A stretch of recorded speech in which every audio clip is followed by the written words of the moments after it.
my beloved Boss Mike Cervera.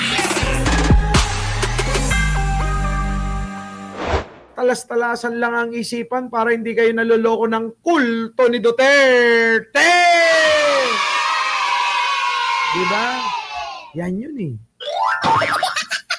Yang kulto ni Duterte talaga, grabe, no? Mga bata ho yan, mga kababayan ko ha. Mga bata ho yung mga nagsasalita na yan. Hindi ho kung sino-sino. Kaya alam nyo mga kababayan dito dito ko napagtatanto na itong si Panelo ay tuloy-tuloy na po yung papuri ng papuri na ginagawa kay Pangulong Bongbong. Ako'y nagtataka eh. Ako'y nagtataka na. Mga kababayan ko, ang papuri na tuloy-tuloy na ginagawa ni Panelo. Bakit kaya? Alam nyo ba? Ito, mga kababayan Kung ako naman. Ito, mga kababayan ko, grabe Attorney Jesus Palsis, Attorney Sal Panelo, pinuri si PBBM dahil sa katapangan at talino. Yun. Sabi rito, hindi naman stupid si Marcos Jr. Matalino yun.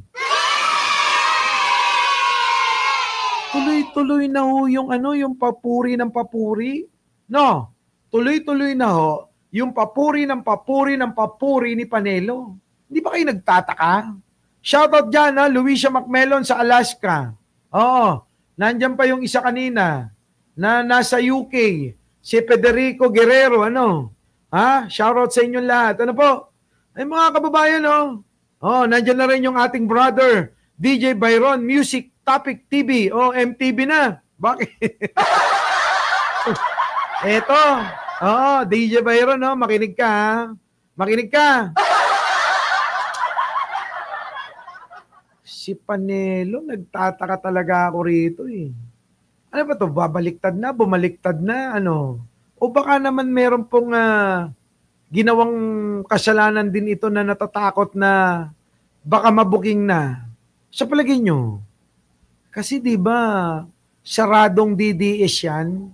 Sabi nga ni Banat Bay noon, wala tayong ibang dapat napakinggan kung hindi si Panelo lang. Huwag kayong makinig kay Roque at saka kay Maharlika. Sabi ni yun?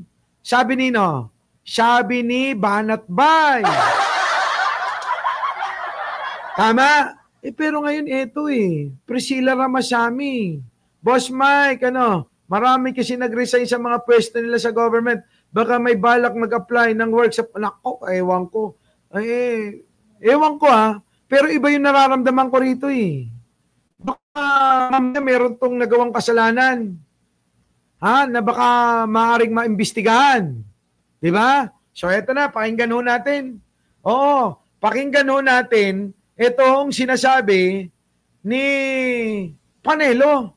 Opo, nauna na ho dyan nung pinuri-puri niya. Iba na naman po ito. Iba na naman po ito. Ano ba yung nauna nun, Boss Mike? Pakihanap nga. Wait lang, hanapin ko. Kasi nung nakaraan to, pinuri ng pinuri Tapos bigla-bigla mga kababayan ko, nagulat ako, meron na naman bago. Bagong papuri na naman. Kaya, ewan ko dyan kay Panelo kung ano nangyayari dyan, Sa palagay nyo ba? Ano na nangyayari kay Panelo? Takang-taka na nga ako sa totoo lang. Takang-taka na ako. Nasaan na ba yung Panelo? Nasaan ka na ba? Nawala na yata yung papuri niya na yun. Pero, napanood nyo siguro yun. Napanood nyo siguro yun. Noon. Di ba? Pinuri si Manong Bongbong nawala na yata. Isa pang ikot. Baka nandyan lang yon. Oh, nandyan na ba yun? Wala na mga kababayan ko, pero alam ko na ipakita ko sa inyo yun yung unang, ito na! Oh! These people, they are underestimating this president. Ito, pakinggan nyo ha. Ito yung unang-unang ano niya, unang-unang papuri kaya Manong Bongbong. Iba. The problem with these people, they are underestimating this president. They tell us he's weak. I disagree. He has political So kinokontra niya si Digong. Sino ba unang nagsabing weak leader si Manong Bongbong? Di ba si Digong? Yun ang unang-unang nagsabi na weak leader. Ginaya ng mga tangang membro ng kulto ni Duterte. Ngayon, kinokontra na. So ibig sabihin ba kinokontra niya na si Digong? Si Digong lang naman ang naggugumpisa niyan eh. Yung nagsabi na weak leader daw si Presidente. Sabi ni Panelo, hindi daw siya naniniwala na weak leader yan. Yan yung unang papuri niya. Tuloy. will. I disagree. He has political will. Andre. Iba. The problem with these people, they are underestimating this president. They tell us he's weak. I disagree. He has political will. So, kinokontra niya si Digong. Di ba? He was able to do that in the KOJC. Can you imagine sending their 3,500 policemen just to arrest Kibuloy? He was able to arrest, detain, and through to The Hague, Mr. Duterte. Kita nyo, Mr. Duterte na yung tawag niya kay PRRD. Kasi dati, lagi niya sinasabi PRRD. Ngayon, ang tawag niya Mr. Duterte. Lagot ka, Panelo. Lagot ka talaga kaila Banat Bay. The former president. And he was able to humiliate General Torre, who followed strictly his instruction. Pag ganyan ang klaseng tao, may political will, magaling siya. Ito na. Mga kababayan ko, yan yung nauna. Kung ako naman si Marcos Jr. Kita nyo iba na naman yung damit niya. Iba yung damit niya. Baka sabihin nyo kasi, Boss Mike yun din yun Isang episode lang. Nakita nyo yung damit? Magkaiba? Ayan yung damit tingnan nyo. Brown dito. With these people, Ayan. they are Ayan brown. Parang damit ni AI na video ni Saldico. Pero dito itim na Kung ako naman So, ibig sabihin, magkaibang okasyon ito, Magkaibang okasyon. At, yung magkaibang okasyon na yan, parehas niyang pinupuri si Manong Bongbong. Grabe, mga kababayan ko, bumaliktad na yata ito. Kung ako naman si Marcos Jr., bakit naman kita kakausapin? Paano ang deniability ko? Kailangan marunong ka rin. Kailangan yung mga bata ko ang kakausap sa'yo. So otherwise, stupid ako. Hindi naman stupid si Marcos Jr. So most Nakita nyo!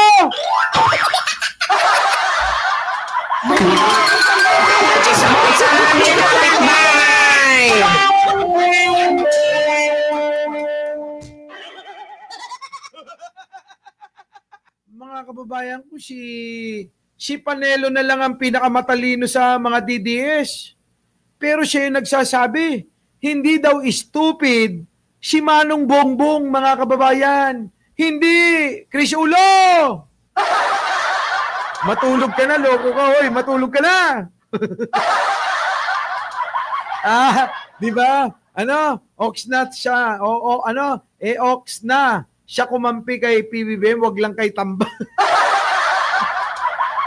Ito alam nyo na, Ito na. Pakinggan nyo. Pakinggan nyo. Ito. Pakinggan yung bunang buo.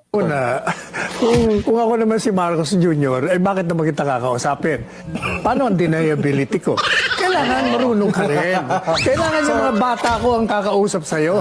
So otherwise, stupid ako. Hindi naman stupid si Marcos Jr. So most Ayun! Totoo. Sa totoo. Matalino yun. Matalino yun. Alam nyo, yung sinasabi nilang walang political will, I've been disagreeing with that. Na mahina. Hindi. Alam ko bakit. Totoo.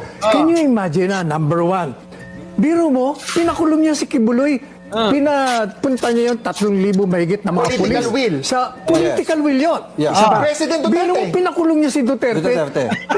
Never kong na-imagine ang magagawa niyo. Puta si Panelo, mga kababayan, Duterte na lang talaga tawag kay Digong. Paulit-ulit to, ha? Oh, todo na ho yung papuri ni Panelo. Political will yun. Yung kanyang, yung kanyang bulldog. Tignan nyo, mga kababayan, intense na intense yung pagkaka-deliver. Ha?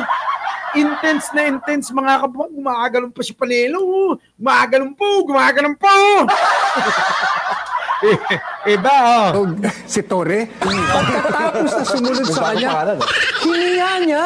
Pwede naman yung... Political will din yun. Political din yun. Sinasabi ko, kaya huwag niyong i-underestimate itong mama, itong magaling to. Magaling!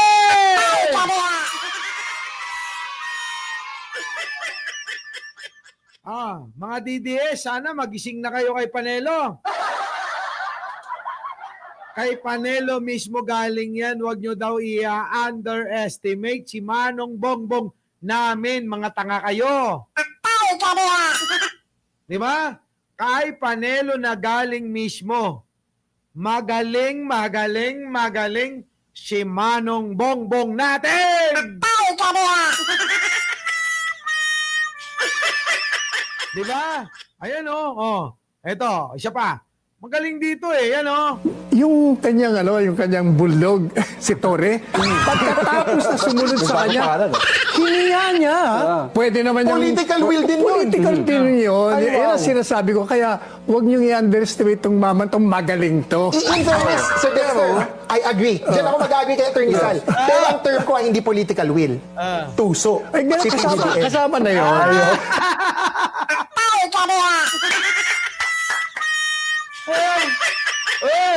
Sabi ni Junjun Adventure, gumising na kayo mga tangang DDS. Yung mga kulto ni Duterte, gumising na kayo. Si Panelo na nagsasalita. Ayan magaling si Manong Bongbong. Kininayo aming kitdeng.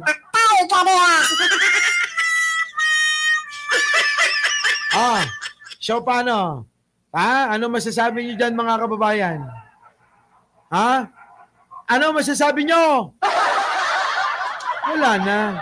Finish na. Lalagapak na lalo. Yung mga haligi ng mga DDS wala na Maituturing ho natin na haligi ng DDS si Panelo Tama mali?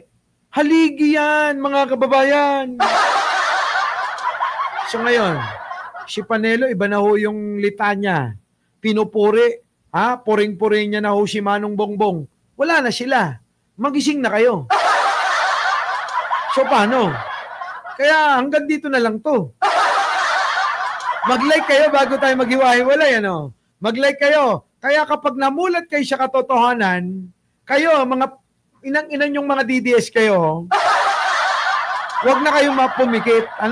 Tulad ng kanta natin, pag namulat sa katotohanan, wag na hong pumikit. Our beloved Boss Mike Severa.